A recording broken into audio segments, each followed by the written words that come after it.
ಯಾಮೋಹಂ ಸರ್ವಲೋಕಾನಾಂ ಪ್ರಕೃತಿಂ ಶಾಸ್ತ್ರಪಾರಗಾಹ ತಾಂ ಧರ್ಮಾಚಾರ್ಯಾಯ ಶಂಭೋ ಶಿವಾಯ ಪರಾತ್ಮನೆ.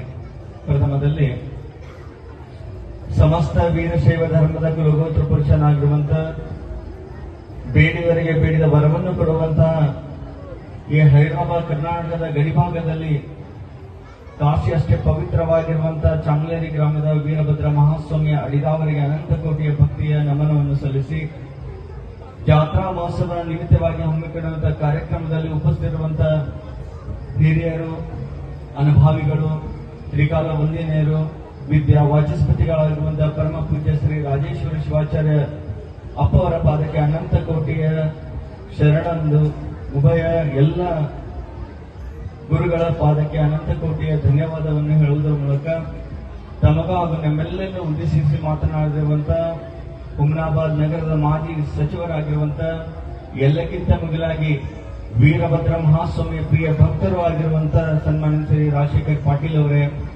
ಆತ್ಮೀಯರಾಗಿರುವಂತಹ ಭೀಮರಾವ್ ಪಾಟೀಲ್ ಅವರೇ, ಎಲ್ಲಕ್ಕಿಂತ ಮಿಗಿಲಾಗಿ ಚಾಂಗ್ಲೇರಿ ಗ್ರಾಮದ ಎಲ್ಲ ನಮ್ಮ ಕಾರ್ಯಕರ್ತರೇ, ಪತ್ರಿಕಾ ಪ್ರತಿನಿಧಿಗಳೇ, ಈ ಸಭೆಯಲ್ಲಿ ಆಸೀನರಾಗಿರುವಂತಹ ಎಲ್ಲ ಜಾತಿ ಮತ ಪಂಥವೆಂದೇ ಒಂದು ಭಾವನೆ ಸೇರಿದಂತಹ ಎಲ್ಲ ಧರ್ಮಾಭಿಮಾನಿಗಳೇ, ಅನಂತ ಕೋಟಿಯ ಭಕ್ತಿಯ ನಮನ. ನಿಜಕ್ಕೂ ಬಹಳ ಸಂತೋಷ ಅನ್ನಿಸ್ತಾ ಇದೆ. ಸಂತೋಷ ಯಾಕಿದೆ ಅಂತಂದ್ರೆ ಒಂದು ಮಾತು ಹೇಳಕ್ ಇಷ್ಟಪಡ್ತೀನಿ. ನಾವು ಒಂದು ಕಾರ್ಯಕ್ರಮ ಮುಗಿಸ್ಕೊಂಡು ಇಲ್ಲಿ ಬಂದೀವಿ. ಪೂಜ್ಯರು ಹೇಳ್ತಾ ಇದ್ರು, ಗುರುವಿನ ಕರುಣೆ ಯಾವ ರೀತಿ ಇದೆ, ದೇವ್ರ ಕರುಣೆ ಅಂತ ಹೇಳಿ. ನಾವು ಏನೂ ಕೂಡ ಅನ್ಕೊಂಡಿಲ್ಲ, ಸರಳಾಗಿ ಬಂದೀವಿ. ವೀರಭದ್ರ ಮಹಾಸ್ವಾಮಿ ಪಾದೋದಕ ಮಾಡಿದ್ವಿ, ಪಾದಪೂಜೆ ಮಾಡಿದ್ವಿ, ಅವನ ಆಶೀರ್ವಾದ ನಮ್ಗೆ ಸಿಕ್ತು, ನಾವು ಬಂದು ಕೂತೀವಿ. ನಾನು ಹೇಳಿರುವಂತ ತಾತ್ಪರ್ಯ ಏನಂತಂದ್ರ, ಪೂಜ್ಯರು ಹೇಳ್ತಾ ಇದ್ರು ಏನಂತ, ಯಾರ ಮನಸ್ಸು ಸ್ವಚ್ಛ ಇರ್ತದೋ, ಯಾರ ಮನಸ್ಸು ವಿಶಾಲವಾಗಿರ್ತದೋ ಅವ ದೇವರು ಅವನಿಗೆ ಕೊಲಿತಾನ ಅಂತ ಹೇಳಿ. ಅದಕ್ಕೆ ತಾವೆಲ್ಲರೂ ಕೂಡ ದೇವ್ರಿಗೆ ನೋಡ್ಬೇಕಲ್ಲ, ಸತ್ಯವಾಗಿ ತಾವೆಲ್ಲ ದೇವ್ರಿಗೆ ನೋಡ್ಬೇಕಲ್ಲ. ದೇವ್ರು ಎಲ್ಲದನಂದ್ರ ಒಬ್ಬ ಅನುಭಾವಿ ಕಡೆ ಮಾತಾಡ್ತಾನೆ ಏನಂತ, ಆತ್ಮ परमात्माची स्वरूप आहे, त्यांच्या कारण तुमच्या आत्मा शुद्ध ठेवा. ಇದರ ಅರ್ಥ ಏನಂದ್ರ, ಹೃದಯದಲ್ಲಿ ಭಗವಂತನ ನೆಲೆ ಇದೆ ಅಂತ. ಆ ಹೃದಯ ನಾವು ಪವಿತ್ರತೆಯನ್ನು ಇಟ್ಕೊಂಡಾಗ ಮಾತ್ರ ಭಗವಂತ ನಮಗೆ ಕಾಣ್ತಾನ. ನಾನು ಇರುವಂತ ಎಲ್ಲರಿಗೂ ಒಂದು ಸಂದೇಶ ಕೊಡ್ಲಕ್ಕೆ ಇಷ್ಟಪಡ್ತೀನಿ. ಇವತ್ತು ಜಾತಿಗಳ ನಡುವೆ ಬೆಂಕಿ, ಧರ್ಮಗಳ ಬಗ್ಗೆ ಬೆಂಕಿ, ಮತ್ತೊಬ್ಬರಿಗೆ ಕಂಡ್ರೆ ಇವ್ರಿಗಾಗಲ್ಲ. ಯಾಕೆ ಈ ರೀತಿ ಆಗುತ್ತಂದ್ರ, ಒಬ್ಬ ಅನುಭವ ಕಡೆ ಮಾತಾಡ್ತಾನೆ ಏನಂತಂದ್ರ, ಉರಿಯುವ ಸೂರ್ಯ ಬದಲಾಗಿಲ್ಲ, ಬೀಸುವ ಗಾಳಿ ಬದಲಾಗಿಲ್ಲ, ತಿನ್ನುವ ಅನ್ನ ಬದಲಾಗಿಲ್ಲ, ಕುಡಿಯುವ ನೀರು ಬದಲಾಗಿಲ್ಲ, ಎಲ್ಲವನ್ನೇ ತ್ಯಜಿಸುವಂತ ವಿಶ್ವಾಸ ಕೂಡ ಬದಲಾಗಿಲ್ಲ. ಏನಾದ್ರೂ ಬದಲಾವಣೆ ಆಗಿದೆ ಅಂದ್ರೆ ಮನುಷ್ಯನ ಮನಸ್ಸುಗಳು ಒಡೆದೋಗ್ಬಿಟ್ರೆ ಸಮಾಜ ಧರ್ಮ ಈ ರೀತಿ ಕಾಣುತ್ತೆ. ಇವತ್ತು ನಾವು ಜಾತ್ರೆ ಯಾಕೆ ಮಾಡ್ತೇವೆ ಅಂತ ಹೇಳಿ ತಾವು ಮೊದಲು ತಿಳ್ಕೊಡ್ರಿ. ಒಡೆದೋದಂತ ಕುಟುಂಬಗಳು ಒಂದುಗೂಡ್ಲಿ, ಒಡೆದೋದಂತ ವಿಚಾರಗಳು ಒಂದುಗೂಡ್ಲಿ ಅಂಬಕ್ಕೆ ನಾವು ಜಾತ್ರೆ ಮಾಡ್ತೇವೆ. ಪೂಜ್ಯರು ಹೇಳುತ್ತಿದ್ರು ಏನಂತಾರ, ಭಾರತೀಯ ಭಾವ್ಯಕತೆ, it is a national integration. ಭಾರತೀಯ ಭಾವ್ಯಕತೆ, ನಾವೆಲ್ಲ ಒಂದು ಎಂಬ ಸಂದೇಶ ತೋರಿಸಲಿಕ್ಕೆ ನಾವು ಜಾತ್ರೆ ಮಾಡ್ತೀವಿ. ಈ ಜಾತ್ರೆ ವಿಶೇಷತೆಯಿಂದ ನಾನು ಇಲ್ಲುವಂತ ಎಲ್ಲಾ ತಾಯಂದರು ಸಾಕಷ್ಟು ಜನ ಕುಂತರ ನಾನು ಕಡೆಯ ಮಾತು ಹೇಳಕ್ ಇಷ್ಟಪಡ್ತೀನಿ. ಯಾಕಂದ್ರೆ ವೀರಭದ್ರ ಸ್ವಾಮಿ ಅಂದ್ರೆ ಕೊಟ್ಟರು ವರ ಇಟ್ರು ಮತ್ತೊಂದಿದ. ಮೊನ್ನೆ ಒಬ್ಬ ಹೆಣ್ಮಗಳು ಶ್ರೀಮಠಕ್ಕೆ ಬಂದಿದ್ದಳು ನಮ್ಮ ದೇವಸ್ಥಾನಕ್ಕೆ. ಬಂದಾಗ ಒಂದು ಮಾತು ಹೇಳ್ತಾ ಇದ್ದಳು, ಅಪ್ಪ ನನ್ನ ದೊಡ್ಡ ಮಗನಿಗೆ ಮಕ್ಕಳಾಗಿಲ್ಲ, ನನ್ನ ಸಣ್ಣ ಮಗಳಿಗೆ ಮದುವೆ ಆಗ್ತಿದ್ದಿಲ್ಲ, ತಮ್ಮ ಪಾದ ನಮ್ಮ ಮನೆಗೆ ಹಾಕಿ ಪೀಡ ದರಿತಾನೆ ಅಪ್ಪಿಸಿತಾನೆ ಸುತ್ತಿದ ಅಂತ ಹೇಳಕ್ಕೆ ಆ ಹೆಣ್ಮಗಳು ಅಳುತ್ತಿದ್ದಳು. ನಾವು ಆ ಸಂದರ್ಭದಾಗ ಆ ತಾಯಿ ಒಂದು ಮಾತು ಹೇಳಿದ್ವಿ ಏನಂತ, ನಿನ್ನ ಪೀಡಕ್ಕೂ ನಿನ್ನ ಪಾಪಕ್ಕೂ ನಮ್ಮ ಪಾದಕ್ಕೂ ಸಂಬಂಧ ಏನು? ಸಂಬಂಧ ಬೇಕಲ್ಲ. ನಾನಿರುವಂತ ಎಲ್ಲರಿಗೂ ಒಂದು ಮಾತು ಹೇಳ್ತೀನಿ, ಎಲ್ಲಾ ತಾಯಂದ್ರ ಕಿವಿ ಕುಲ್ಲೈಕೊಂಡು ಕೇಳ್ರಿ ಏನಂತ, ಪೀಡ ದರಿದ್ರತನ ಅಪ್ಪೆಸಿತನ ಯಾವಾಗ ಸುತ್ತದ ಅಂದ್ರ ನಾವು ಕಟ್ಟಿ ಮೇಲೆ ಕುಂತಿ ಮತ್ತೊಬ್ಬರು ಮನಿ ಹಾಳು ಮಾಡೋ ವಿಚಾರ ಆಗ್ತೀವಲ್ಲ ಅವಾಗ ಸುತ್ತದ. ದಯವಿಟ್ಟು ಇಂಥ ಪವಿತ್ರವಾದಂತ ಜಾತ್ರೆಗೆ ನಾವು ಬಂದೀವಿ ಅಂತಂದ್ರ ಕೇವಲ ಅಗ್ಗಿ ನೀವು ಎಲ್ಲರೂ ನೋಡ್ಲಕ್ ಖಾಲಿ ಅಗ್ಗಿ ತುಳಿತೀರಿ. ಆ ಅಗ್ಗಿದಾಗ ನೀವು ಏನ್ ಬಿಟ್ಟು ಬರ್ಬೇಕೆಂದ್ರ ನಿಮ್ ಕೆಟ್ಟದಾದಂತ ವಿಚಾರಗಳು ಅದು ಸುಟ್ಟು ಬರ್ಬೇಕೆ, ಪವಿತ್ರ ಆಗ್ಲಿಕ್ಕೆ ಅಗ್ಗಿ ಹಚ್ತೀವಿ ನಾವು. ಸುಮ್ಮನೆ ನೀವೆಲ್ಲ ರೌಂಡ್ ಹೊಡಿತೀರಿ. ಒಬ್ಬರು ಅವ್ರಿಗೆ ನೋಡ್ತಾರ, ಒಬ್ರು ಇವ್ರಿಗೆ ನೋಡ್ಕೊತಾರ, ಮತ್ತೊಬ್ಬರ ಮನೆ ಹಾಳು ಮಾಡುವಂತ ವಿಚಾರಗಳು ಇಟ್ಕೊಂಡು ನೀವು ಅಕ್ಕಿ ಪ್ರದಕ್ಷಿಣೆ ಹಾಕಿ ನಮಗೆ ಸಿಗಂಗಿಲ್ಲ. ಇರುವಂತ ಹೇಳುವಂತ ತಾತ್ಪರ್ಯ ಇಷ್ಟೇ.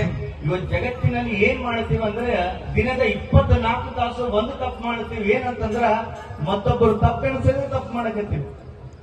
ಬೆಳಗಿನ ಜಾವ ಹಿಡಿದು ರಾತ್ರಿ ಮಲ್ಕೊಂಬ ತನಕನು ಮತ್ತೊಬ್ಬರು ತಪ್ಪು. ಅದಕ್ಕೆ ಅನುಭವ ಒಂದ್ ಕಡೆ ಮಾತಾಡ್ತಾನೆ ಏನಂತ, किसी की गलतियों का तू हिसाब मत रख, किसी की गलतियों का तू हिसाब मात्र खुदा बैठा है तू हिसाब ಮಾತ್ರ ಭಗವಂತ ಎಲ್ಲರೂ ತಪ್ಪುಗಳು ಎಣಿಸ್ಲಕ್ ಕುಂತಾನ ಆದ್ರೆ ತಾವು ಈ ಮತ್ತೊಬ್ಬರು ತಪ್ಪುಗಳು ಎಣಿಸ್ಲಿಕ್ಕೆ ಹೋಗ್ಬೇಡ್ರಿ ಒಂದು ವಿಚಾರ ಹೇಳಕ್ ಇಷ್ಟಪಡ್ತೀನಿ ನಿಜವಾದಂತ ಧರ್ಮ ಏನದ ನೀವೆಲ್ಲರೂ ಧರ್ಮ ಧರ್ಮ ಧರ್ಮ ಅಂತೀರಿ ಧರ್ಮದ ಅರ್ಥನೇ ಕೊನೆ ನಾವು ಧರ್ಮ ಧರ್ಮ ಧರ್ಮ ಏನಂತಂದ್ರ ನಿಜವಾದಂತ ಧರ್ಮ ಏನದಂದ್ರ ಹೊಸದವನಿಗೆ ಅನ್ನ ಹಾಕೋದು ಮೊದಲನೇ ಧರ್ಮ ಕಷ್ಟದಾಗಿದ್ದವನಿಗೆ ಕಣ್ಣೀರು ಒರೆಸೋದು ಎರಡನೇ ಧರ್ಮ ಮೂರನೇ ಧರ್ಮ ಎಲ್ಲಕ್ಕಿಂತ ಮುಖ್ಯವಾದಂತ ಮೂರನೇ ಧರ್ಮ ಏನಂತಂದ್ರ ಉಸಿರು ಕೊಟ್ಟಂತ ತಂದೆ ತಾಯಿಗಳಿಗೆ ನಮ್ಮ ಉಸಿರು ತನಕ ಚೆನ್ನಾಗಿ ನೋಡ್ಕೊಂತ ಮೂರನೇ ಧರ್ಮ ಇವತ್ತು ಯಾರು ಈ ಕೈ ಎತ್ತರ ತಂದೆ ತಾಯಿ ಸೇವೆ ಮಾಡ್ತೀವ ನಾವು ಮಾಡ್ಬೇಕಾಗಿಲ್ಲ ದೇವರ ಅಲ್ಲಿಲ್ಲ ತಂದೆ ತಾಯಿಯ ಪಾದದಾಗ ದೇವರದನ ಧರ್ಮ ನಿಜವಾದಂತ ಧರ್ಮಗಳು ತಾವು ತತ್ವಗಳು ತಿಳ್ಕೊಡ್ರಿ ಸುಂದರವಾದಂತಹ ಕಾರ್ಯಕ್ರಮಗಳ ಆಯೋಜನೆ ಮಾಡಿರಿ ನನಗೆ ಎಲ್ಲಕ್ಕಿಂತ ವಿಶೇಷವಾಗಿ ನಾನು ಶಾಸಕರಿಗೆ ಒಂದು ಗಮನಕ್ಕೆ ತರ್ತೀನಿ ಏನಂತಂದ್ರ ಎಂತ ವಿಚಿತ್ರದ ನೋಡ್ರಿ ಹುಮನಾಬಾದ್ ನಲ್ಲಿ ದೇವರಿಗೆ ನಾವು ಗುರು ಇದ್ದೀವಿ ಇಲ್ಲಿ ದೇವರಿಗೆ ನಾವು ಶಿಷ್ಯರಿದ್ದೀವಿ ಹಿರೇಮಠ ದೇವಸ್ಥಾನದ ಕುಲದೇವತೆ ಯಾರಾದನ್ನು ಚಾಂಗ್ಲೇರಿ ವೀರಭದ್ರ ಅಲ್ಲಿ ನಾವು ಗುರು ಇದ್ದೀವಿ ಅವಿನಾಭಾವ ಸಂಬಂಧ ಯಾವ ರೀತಿ ಅಂತಂದ್ರ ನಿಜಕ್ಕೂ ಕೂಡ ವೀರಭದ್ರ ಮಹಾಸ್ವಾಮಿ ಹಂಗಿದ್ದಾನಂದ್ರ ಕಾಳಿ ಸಚಿನ್ನ ಬಡವೆ ಆಗಬಹುದು ಬಡಿದ ತಾಮ್ರ ತಂತಿಯೂ ಆಗಬಹುದು ಕಟ್ಟಿದ ಕಲ್ಲು ವಿಗ್ರಹ ಆಗಬಹುದು ಮೂರ್ತಿಯೂ ಆಗಬಹುದು ಆದ್ರೆ ವೀರಭದ್ರ ಮಹಾಸ್ವಾಮಿಯ ಕರುಣೆ ಇಲ್ಲದಿದ್ದರೆ ಬಹಳ ಬರಡಾಯ್ತದ ಅವನ ಕರುಣೆ ತಾವೆಲ್ಲರೂ ಪಾತ್ರರಾಗ್ರಿ ಎಂಬ ಮಾತನ್ನೇ ಹೇಳುವ ಮೂಲಕ ದೇವಸ್ಥಾನದ ಎಲ್ಲ ಸಮಿತಿಯವರಿಗೆ ಅಚ್ಚುಕಟ್ಟಾಗಿ ಒಂದಾಗಿ ಚೆಂದಾಗಿ ಅನ್ಯ ಜನರು ಎಲ್ಲರೂ ಕೂಡ ಹೆಂಗಿದ್ರಿ ಚೆನ್ನಾಗಿ ಕೆಲಸ ಮಾಡಿದ್ರಿ ನಿಜಕ್ಕೂ ಕೂಡ ಮುಂಬರುವ ದಿನಗಳಲ್ಲಿ ಹೈದರಾಬಾದ್ ಕರ್ನಾಟಕ ಗಡಿಭಾಗದಲ್ಲಿ ನಮ್ಮ ಚಾಂಗ್ಲೇರಿ ಹೆಸರು ಸುವರ್ಣ ಅಕ್ಷರದಲ್ಲಿ ಬರುವಂತ ಒಂದು